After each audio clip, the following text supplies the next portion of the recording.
Kisah ini sudah terjadi lama sekali. Sebut saja aku Andre. Aku adalah seorang pengantin baru. Nama istriku Ana. Setelah seminggu kami menikah, kami pun memutuskan untuk tinggal di apartemen di daerah Bandung. Kami tinggal di situ kurang lebih 6 bulan. Dan yang menyenangkan lagi, istriku hamil 4 bulan. Pada suatu ketika, istriku ngidam pengen dibelikan martabak. Aku pun bergegas mencari dan alhamdulillah menemukan abang penjual martabak. Dari sinilah kisahku dimulai. Di tempat martabak itu aku bertemu dengan ibu-ibu gendut. Umurnya sekitar 50 tahunan. Ibu-ibu itu menawarkan rumah kontrakan yang luas dan murah. Aku pun menceritakan pada Ana istriku. Ana sangat antusias dan senang sekali. Akhirnya kami bertemu dengan ibu itu dan melihat rumah kontrakan yang ia tunjukkan. Entah kenapa, Ana sangat semangat untuk tinggal di situ. Kami pun sepakat untuk pindah dari apartemen ke rumah kontrakan itu. Lagi pula, kontrakan itu lebih murah daripada apartemen, di mana harganya cuma 10 juta selama 1 tahun. Kami pun berkemas dan kami mulai membersihkan rumah itu. Ibu-ibu itu ikut juga membantu kami, tapi ketika aku mau masuk dan membereskan kamar yang satu lagi di lantai bawah, tiba-tiba si itu melarang dan berpesan dan pernah membuka pintunya. Aku pun mengiyakan, meski sedikit tanda tanya. Setelah selesai, si ibu pun berpamitan dan aku memasang CCTV di rumah ini demi keamanan. Sebut saja ibu-ibu itu adalah Bu Termi. Saat itu pukul 8 malam, aku dan Ana beristirahat di kamar kami. Letaknya di lantai 1. Ketika kami sedang asik ngobrol, tiba-tiba rek. Aku coba keluar dan mencoba melihat, tapi tak ada apa-apa. Aku pun sedikit merinding dibuatnya. Aku kembali ke kamar untuk melanjutkan istirahat, karena besok harus bekerja pagi. Pagi pun tiba. Seperti biasa, aku harus berangkat kerja. Aku pun berpesan dan berpamitan kepada Ana agar berhati-hati. Jujur saja, aku sangat khawatir meninggalkan dia sendirian. Hari ini kerjaan banyak sekali, hingga mengharuskan aku lembur, dan aku pun pulang sampai rumah pukul 10 malam. Ketika aku membuka pintu, aku melihat Ana yang masih nonton TV di ruang tengah. Karena sangat capek, aku pun mandi dan mengajak Ana untuk beristirahat di kamar. Di tengah lelapnya tidurku, tiba-tiba aku pengen buang air kecil. Saat aku menuju kamar kecil, aku dikagetkan oleh seorang wanita yang sedang berdiri di depan kamar mandi. Dengan cepat, aku pun kembali masuk ke kamar kembali.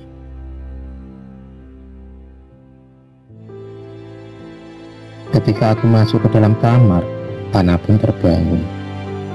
Ketika aku masuk kamar, Ana pun malah menertawakanku. Dan ternyata, wanita yang aku temui tadi adalah Asih. Ya, Asih. AC adalah pembantu yang dikirim pemilik rumah untuk membantu kami. Dan anehnya, hanya sewa 10 juta 1 tahun itu sudah termasuk gaji pembantu. Aku pun kembali ke kamar mandi. Ketika di sana, AC sudah tidak ada.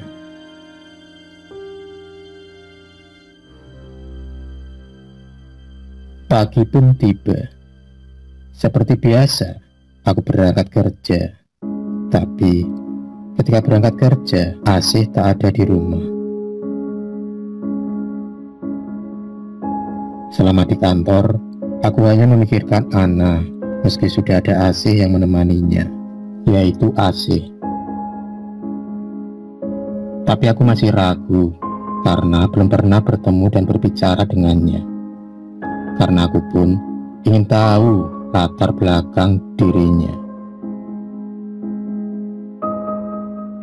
Setiap aku menelpon Anna, aku menanyakan keberadaannya. Entah kenapa, tiba-tiba aku ingin mengecek CCTV dari hasil rekaman kemarin. Akhirnya aku pun melihat hasil rekaman kemarin itu di laptop. Karena penasaran, aku ingin melihat kapan AC datang ke rumah. Setelah aku akuratkan jam kedatangan AC ke rumah, ternyata di CCTV aku hanya melihat Anna sedang berbicara sendiri di depan pintu, tanpa ada seorang pun di sana. Aku pun mulai panik. Aku pun akhirnya memutuskan untuk pulang lebih awal, karena khawatir dengan keadaan Anna saat itu.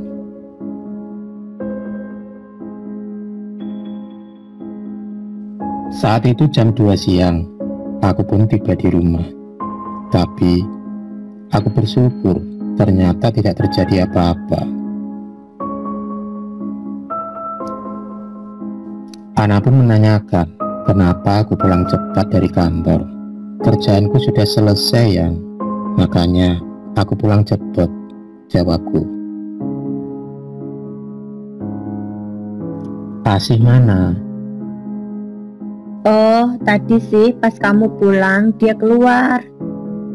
Emang kamu gak ketemu Mas? Enggak, emang dia mau kemana? Tanyaku. Oh ya, sudahlah biarkan, jawabku. Aku pun masuk kamar dan merebahkan badanku. Entah kenapa, hari itu aku sangat capek. Padahal, aku bangun jam 9 malam. Aku pun keluar kamar dan melihat Anna sedang asik nonton TV. Yang, kok kamu gak bangunin aku sih? Tanyaku. Aku gak tega, Yang. Kayaknya kamu lelah banget sih. Ya sudah, aku mandi dulu ya. Ketika aku berjalan ke kamar mandi, aku pun dikagetkan kembali melihat AC yang sedang berdiri di depan kamar mandi. Kenapa aku selalu kaget? Karena pakaian dia yang menyerupai hantu. Dia berpakaian serba putih. AC hanya membelakangiku. Aku pun memberanikan diri untuk bertanya. Kamu mau ke kamar mandi ya? Tapi si AC itu tidak menjawab. Dia hanya berbalik badan dengan kepala menunduk seperti sambil berjalan melewatiku. Mungkin dia malu-malu dalam hatiku karena melihatku yang bertelanjang dada. Akhirnya aku pun mandi.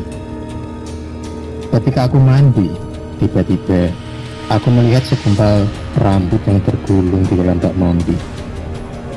Setelah selesai mandi, aku pun mengambilnya dan aku pun membawanya keluar, memperlihatkannya kepada Anna. Yang, ini rambut kamu bukan? Coba lihat. Setelah Anna berbicara seperti itu, kami pun bertatap-tatapan. Kami merasa ada yang aneh. Dalam situasi tegang itu, aku pun berceletuk. Oh, mungkin punya AC. Akhirnya kami pun lega, karena kami meyakini itu punya rambut AC. Akhirnya kami pun masuk kamar. Ketika di kamar, aku pun bicara kepada Ana. Yang, bilangin sama AC, jangan suka pakai baju putih terus. Aku suka horor melihatnya. Kalau dia nggak punya, kamu kasih baju kamu aja ya. Emang kamu kapan lihat AC lagi, Yang? Tadi, pas aku masuk kamar mandi, aku melihatnya. Ana pun mengurutkan dahinya dan berkata, Emang AC kapan pulangnya ya? Perasaan dari tadi sore dia nggak pulang-pulang. Aku dari tadi nggak tidur.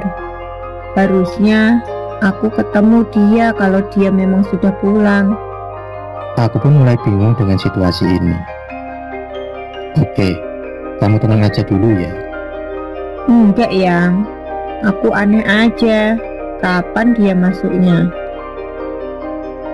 Ya udah, kita tidur dulu aja. Besok kita bahas lagi.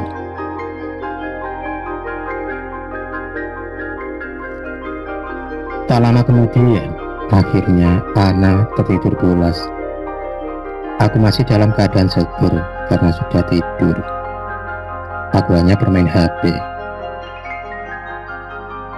Ketika aku sedang bermain HP, tiba-tiba aku mendengar suara orang menyeret-nyeret sesuatu. Karena penasaran, aku pun mendekatkan kupingku pada pintu. Ternyata benar, aku mendengar suara seorang sedang mesok, seperti menangis, tapi sangat pelan suara tangisannya. Aku pun langsung teringat pada CCTV dan dengan cepat aku pun membuka laptop. Dan ketika dibuka CCTV-nya, ternyata aku hanya sendiri sambil memegang perutnya. Ternyata apa yang kulihat? Aku melihat wanita sedang menyeret badannya sendiri sambil memegang perutnya. Wajahnya samar. Dalam hatiku, ini kok seperti AC ya? Karena rambut dan bajunya seperti sama. Aku pun bingung antara takut dan kasihan. Jujur, aku ingin menolongnya. Ternyata itu memang benar AC dan memang sedang butuh pertolongan. Tapi di sisi lain, aku takut kalau itu adalah makhluk halus yang menghuni rumah ini. Akhirnya, aku pun memutuskan untuk keluar dan memastikan siapa itu sebenarnya. Aku pun berjalan di ruang tengah. Ketika tiba di ruang tengah, aku pun menyalakan lampu tengah. Ternyata dia memang AC. Saat lampu di ruangan itu menyala dengan cepat, tiba-tiba AC yang merangkak tiba-tiba berdiri, lalu berlalu sambil sedikit meloncat masuk ke dalam kamar pembantu. Aku pun shock dan hanya bengong tanpa bisa berkata-kata. Dan ketika aku membalikan badan, tiba-tiba pas di depan mukaku telah berdiri seorang wanita yang matanya hitam, mukanya juga membiru, lidahnya menjulur keluar. Jarak wajah kita hanya sejauh 10 cm saja. Sontak, aku pun langsung pingsan dan tak sadarkan diri.